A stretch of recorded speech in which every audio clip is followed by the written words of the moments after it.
Skyrock pour les militaires. Et on revient sur les dernières actions menées par les armées françaises en Europe. En Estonie, sur le camp de Tapa, les artilleurs de la mission Lynx ont participé à un exercice de préparation opérationnelle avec les artilleurs du 2nd Royal Horse Artillery britannique. Cet entraînement conjoint avait pour objectif d'approfondir la maîtrise des procédures de tir Call for Fire. Cette collaboration a permis aux artilleurs français de découvrir les procédures et d'envoyer des messages de désignation aux pièces d'artillerie britanniques AS-90 de 155 mm. En partageant leur savoir-faire, Français et Britanniques ont également renforcé leur capacité à coopérer et démontré leur capacité à travailler ensemble.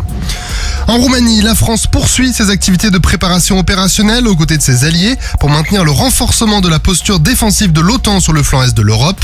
3 exercices de préparation opérationnelle ont ainsi été menés la semaine dernière. L'exercice Eagle Warrior d'abord sur le camp de Chinku, qui avait pour objectif de déployer un sous-groupement tactique interarmes avec l'ensemble de ses renforts pour un exercice de combat des blindés. L'exercice Eagle Sapeur ensuite, qui se déroulait lui jusqu'au 3 août à Bistrita. Il consistait à mettre en commun des savoir-faire du domaine combat de génie entre alliés. Un détachement d'une centaine de militaires composé d'éléments du génie belge et français participait à l'exercice. Au cours de cette séquence, les soldats ont notamment réalisé des obstacles de contre-mobilité, des démolitions et des franchissements de zones humides.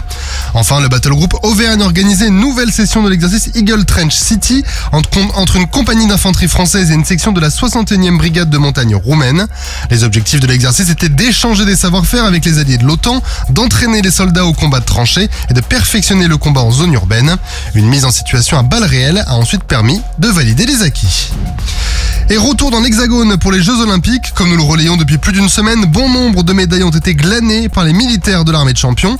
Parmi eux, 2 judokas, le second maître Shirin Boukli-Hassen-Tani qui avait ouvert le compteur tricolore avec une médaille de bronze et le matelot Johan Benjamin Gaba, médaillé d'argent. Tous deux ont également remporté la médaille d'or par équipe. Et ils ont d'ailleurs eu un mot à destination de la Marine nationale, du ministère des Armées et l'armée de champions. On vous laisse écouter. De représenter la Marine nationale, c'est du plus pour moi. C'est une très grande fierté.